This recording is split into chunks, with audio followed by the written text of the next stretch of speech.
So capitalism, sounds like a great topic.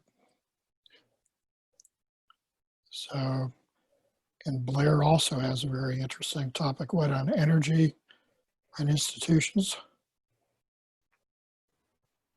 Okay. Well, why don't we just have Q&A after each presentation when people are fresh on each presentation. Okay. Great. Okay. Welcome to our panel. I don't actually have the title of the panel in front of me, but it looks like both presentations here are going to offer interesting ideas on bridging the gap between the physical and social sciences, building a common language. If you're just tuning in here, we've discovered that one of our presentations will not happen.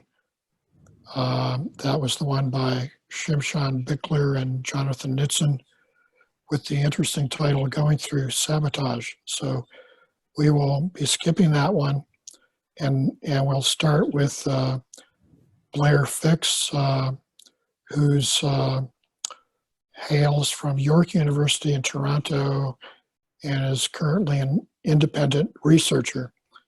And Blair is going to talk about energy and institution size. So Blair, it's all yours now. Great. Thank you, Michael. Share my screen.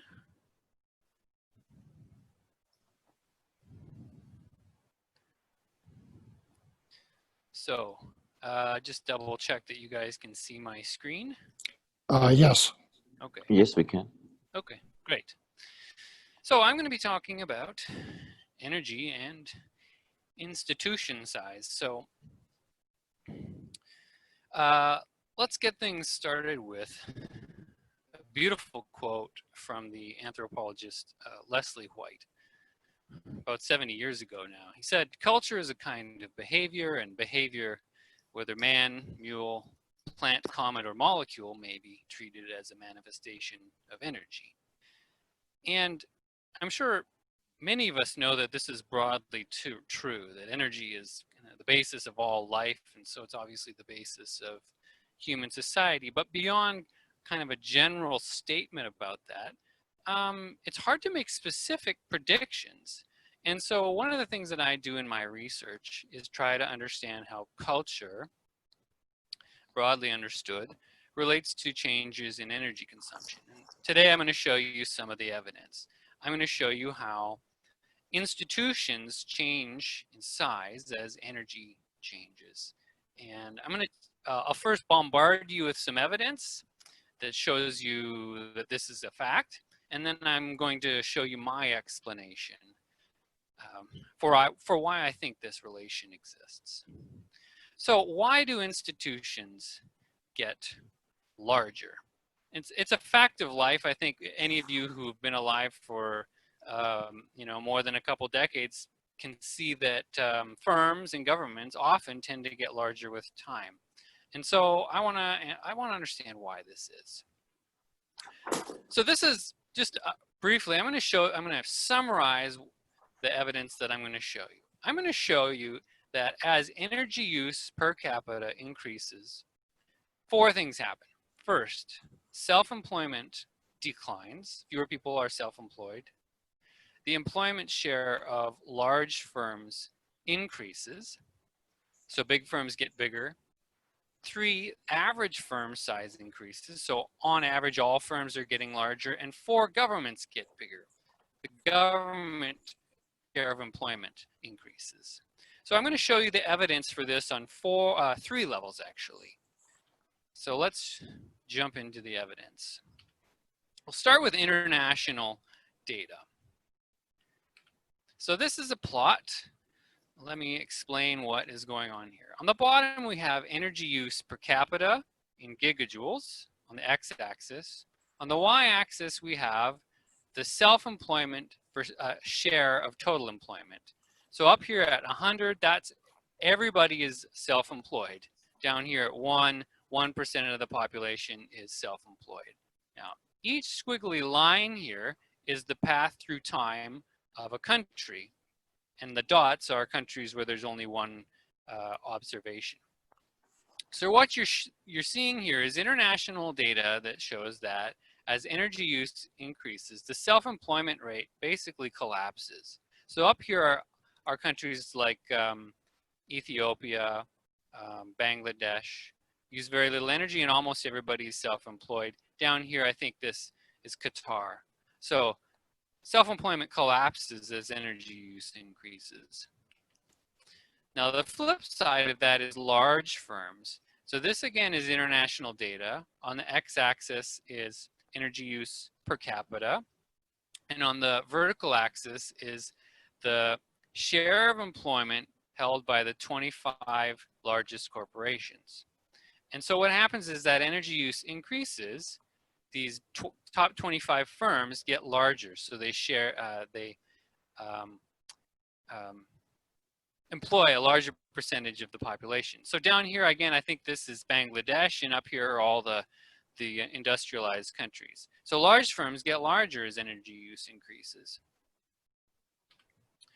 And then this is average firm size. So each dot here is a country, and the vertical lines, those are error bars. So on the bottom again is energy use per capita, and on the horizontal axis is the average size of firm in each country. And again,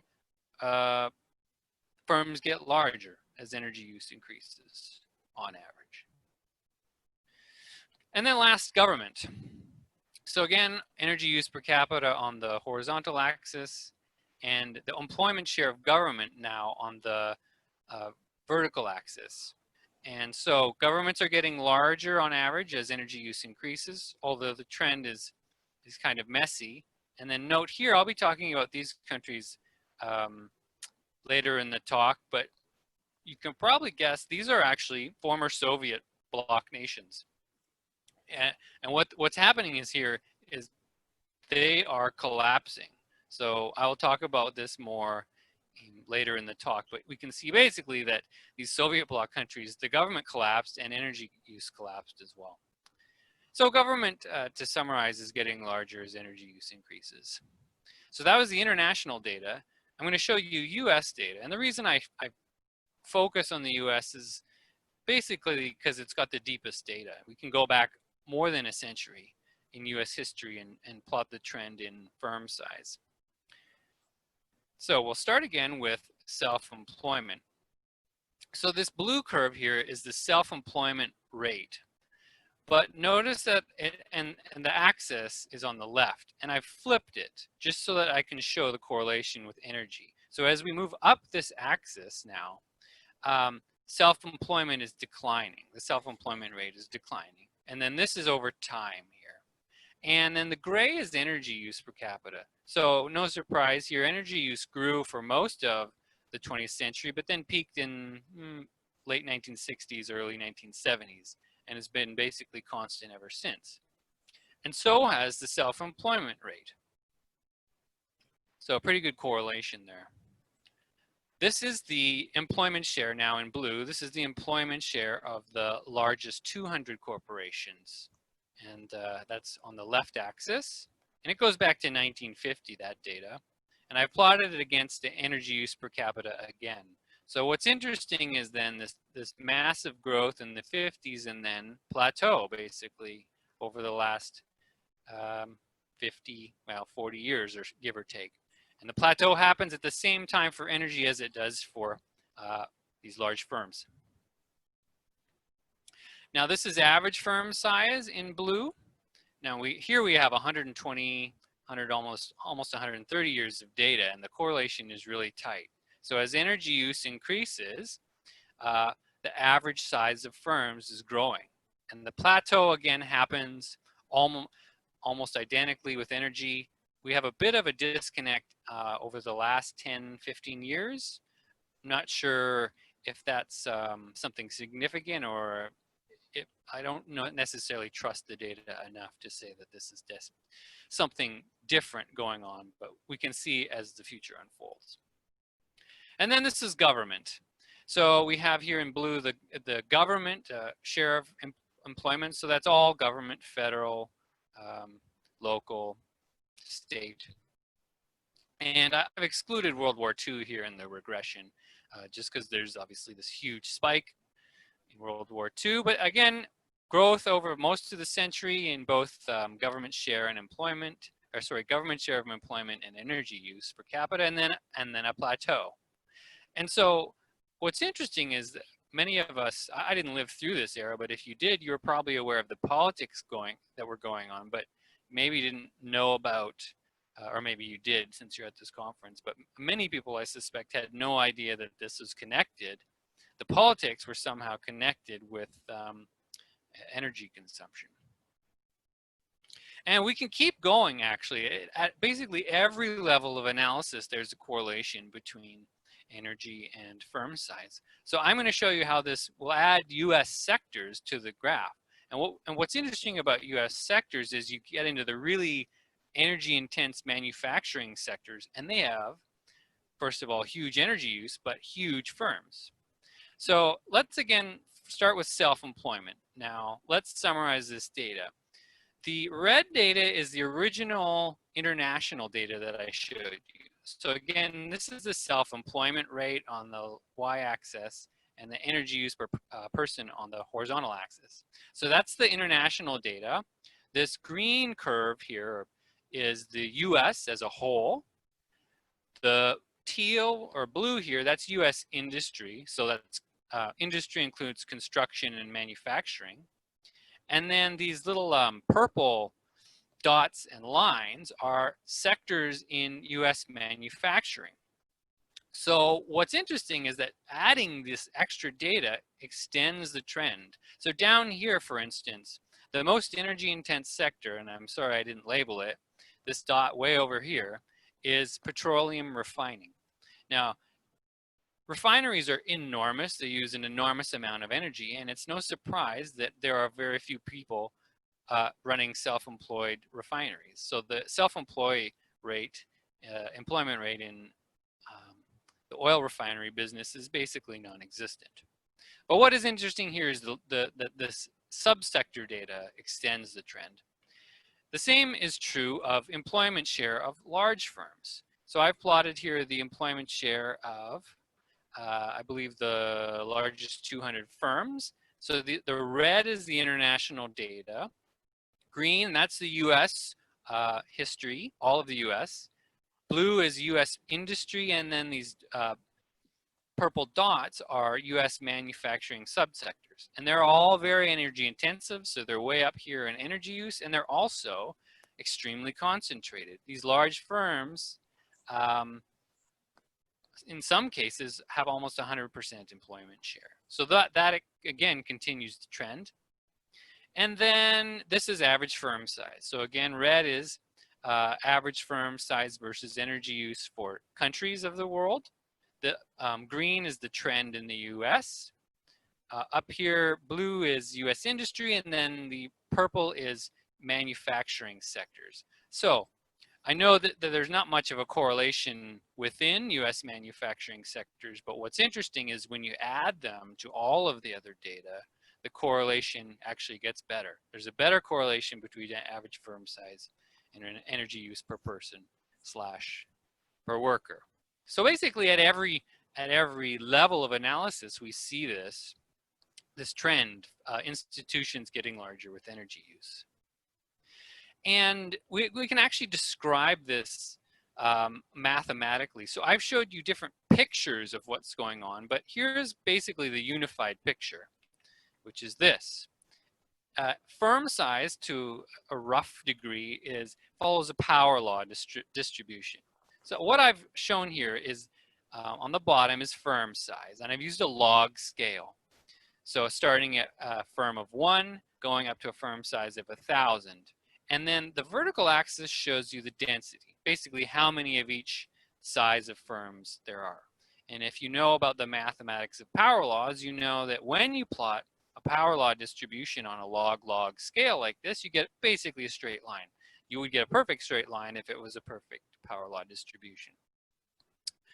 So What you see here is a straight line, meaning that roughly these firm size distributions follow a power law. But more interestingly is that this power law changes with energy use. So what I've done here is I've grouped countries of the world into 3 groups by energy use. So red is the bottom third of nations by energy use. Green is the middle third by energy, and blue is the top third. And what you see here is that the slope for this firm size distribution changes with energy use, and it changes in a very specific way. And we can quantify that with what's called the power law exponent. And so I've shown you what estimates are for the exponent here. But basically, in visual terms, the slope of this distribution is getting shallower, which means the tail is getting fatter. So what's happening is that basically there's a creep towards bigger and bigger firms, but it happens in the tail. Most firms are small universally in all countries, but there's this creep towards bigness in the tail. So what's interesting is that we can describe this mathematically, basically with one parameter, this power law distribution. Now, that's an interesting mathematical explanation, but let's get into some more sociological and cultural explanations. And I'm going to tell you what I think. Some people disagree with me, but we can maybe talk about that in the discussion. So I think there's a fundamental relation between energy use and social coordination. Basically, as we use more energy, the things that we're doing are more complicated. So society just gets more complex. So I think there is a feedback between energy use and social complexity for many reasons, but I'll discuss one that's quantifiable here, particularly technological scale. And I only talk about technological scale because that's something that's fairly easy to measure. So basically, as energy use increases, technologies get bigger. And for that reason, more people have to cooperate. And here's one particular case study.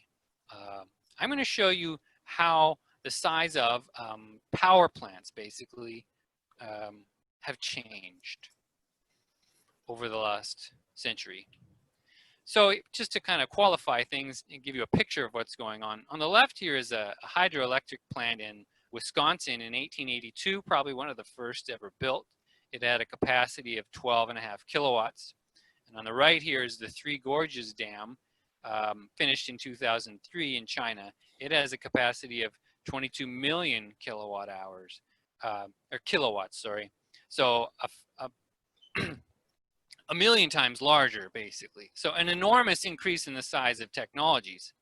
And this is actually very general. So we can quantify this. First of all, so what I've shown here is US data, and the blue is energy use, electricity use per capita, and it's indexed to 1 in 1920. And I'm comparing it to the average size of US power plants, the average nameplate capacity. So over the, since 1920, this nameplate capacity on average grew by about a factor of 15. And electricity use somewhat outpaced it, but what's interesting is that basically the US met the increasing demand for electricity almost, not entirely, but in large part just by increasing the size of power plants. And as those power plants plateaued in the 1980s, driven partly by 3 Mile Island, so no more nuclear reactors, electricity use per capita plateaued. So there's this connection between power plant scale and electricity use. And then we can go one step further and say these larger technologies require more people to coordinate. So I'm going to show you the construction time of different sized power plants. So on the bottom here, we have the capacity in watts of various power plants. And on the vertical axis, we have the labor time, estimated labor time to construct these power plants in worker years. Now we have this huge, 8 order of magnitude scale. Down here in the green are gasoline generators, basically a generator that you can move around and take camping. As we go up here, we get to the larger diesel generators, natural gas generators, and and then into the big thermoelectric power plants. Blue here is big coal power plants, and then, sorry, red is coal power plants, nuclear, and then the largest are hydroelectric. So what's important here is the extremely tight correlation. You want basically a larger power plant, you have to hire more people to build it. So extremely tight correlation between the need for cooperation and generating electricity, more electricity. So we have this feedback between energy and social coordination, and potentially between social coordination and institution size. But you may object, especially somebody who's trained in neoclassical economics. You might say, well, why not use the market? Why are we using firms and governments? Well, I'll get to that. And the reason, I think, has to do with human limitations. There are, I believe, biological limits to how we can coordinate. And many of you have probably heard this argument. It's not unique to me. 30 years ago, the anthropologist Robin Dunbar discovered that there's a very tight correlation between brain size in primates and the average group size. And so here, this is his plot. On the bottom, we have the size of the neocortex relative to the rest of the brain. And each dot here is a different species of primate. Humans are not on here, by the way. And then on the vertical axis is average group size. And you can see that basically there's this tight correlation. As brains get larger, average group size gets larger. And so basically Dunbar argued that this is because there are limitations to our ability to coordinate. And if you basically go ahead and extrapolate that, then you find that human group size is going to be limited as well, a function as brain size. So the problem with markets is that they scale linearly with the number of people in them. So these are different size groups, and what you can see here is that in each group, the number of potential people that you can interact with scales linearly with the group size. If there's 2 people in the, or 3 people in the group, you could potentially interact with 2. If there's 4 people in the group, you can interact with 3, and so on. So we have this linear scaling of potential relations with group size.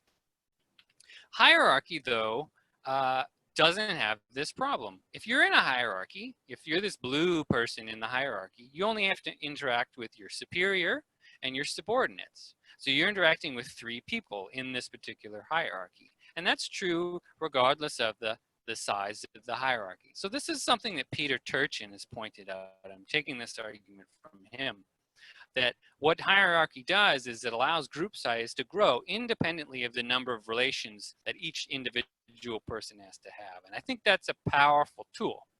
So basically, I'm arguing that institutions get larger with energy use because they are the most powerful tool for coordination, and they're basically hierarchies. So governments and firms, they're hierarchies.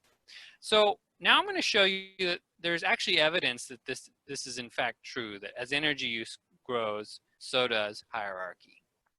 So the way I'm going to do this is with I'm going to relate the energy use to the number of managers. Basically, if we use more energy, there are more managers in society. So here's the data. This is energy use per person on the horizontal axis. Each squiggly line here is a country, and I plotted here on the left managers' share of total employment. So there's this nonlinear trend. As energy use increases, management's share of employment grows. And so I'm going to show you that this is a direct consequence of the growth of hierarchy.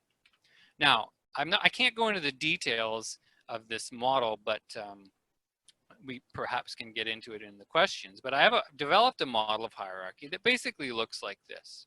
We assume that firm size follows a power law distribution, like I showed, and that as energy use increases, as average firm size grows, energy use grows, and that firms are hierarchically organized, and that managers are in the top ranks. So I can show you a picture of the last part of that. Yep. Blair, you have about 5 minutes left for questions if you want to do that. I have about 3 slides left, and then I will Oh, open it up, okay? okay. Okay, so here, as energy use increases in these hierarchies, the share of management is growing. And so when we put this into a model, this is basically the prediction. As the management share of employment grows here on the left axis, it's going to relate non-linearly with the energy use per capita.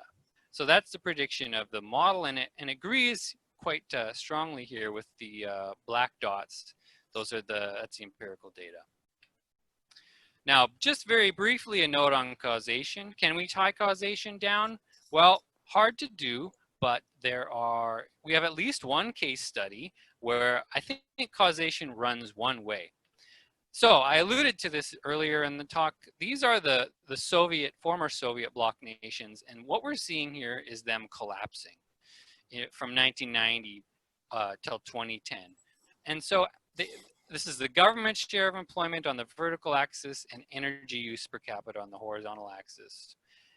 And I think here very clearly causation runs from institutions to energy.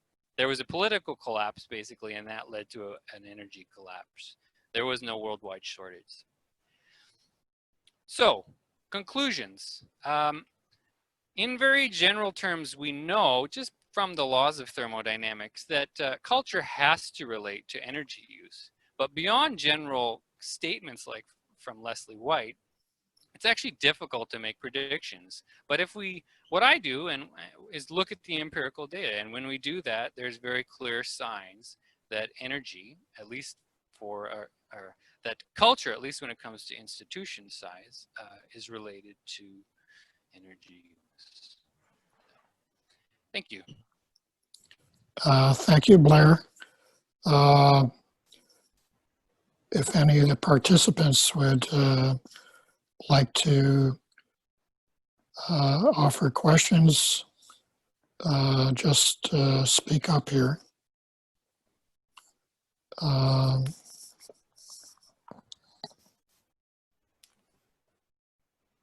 Okay, we don't. I see we have 17 participants here. Yeah, this is Phil Metz. I had a question.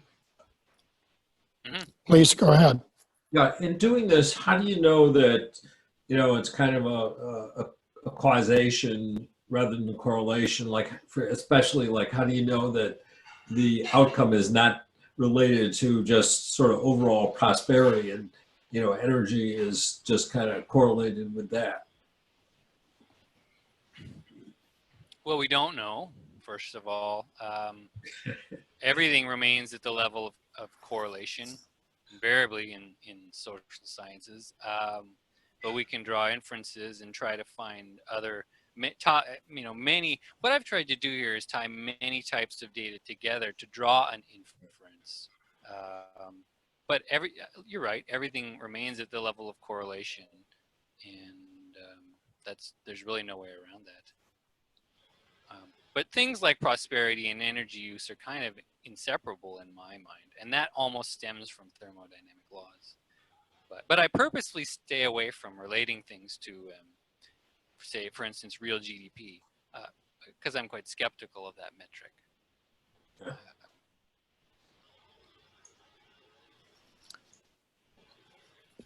Okay, I have a question, maybe it's off the wall, about energy use. Do you see any significance in terms of renewable energy and non-renewable energy? Any kind of long-term, do you see trends or see any major impacts coming from the... Well, I think this slide is ominous. So if you, for instance, want to extrapolate this correlation between plant size and electricity use into the future, assuming that we ramp up renewables, those capacity, the power plant, individual capacity for power plants is very small. So we would expect to see this mean power plant capacity decline. And if you assume that the correlation continues, that means electricity use per person would decline in the future as we move to renewables. But that's speculative, of course. And how would that impact the size of institutions? Well, again, if you think the correlation will continue in the future, it would mean large companies going bankrupt. So no more Walmarts and Amazons and that sort of thing, and kind of turn back the clock on history. But you know, those kind of predictions are dangerous to make because. But that if you think the correlations continue, that's what they imply, that firms would get smaller. If there's any one remaining question, we'll take it. Otherwise, we're prepared to go to the next presentation. I do have a question. Okay. Is it possible that the population density might have an effect on size of the plants? Because as if the population distribution in a given country remains the same, presumably the density is increasing all over the place, in which case this will be fine. But if their population density changes within the area, within the country or region, then optimal plant location, plant sizes will be vary depending on the change in the density. Have you looked into that by any chance? I haven't. No, but when I pointed this graph out to my brother who's an engineer, he said something very similar, that that's a response to, you know, city size and wanting to minimize transmission costs and that sort of thing. So there's, you know, very deep reasons for why this exists. I'm just showing a correlation at kind of a scale that people haven't often looked at before. But I suspect it is related to density and many other factors. Thank you. Okay, well, thank you, Blair. And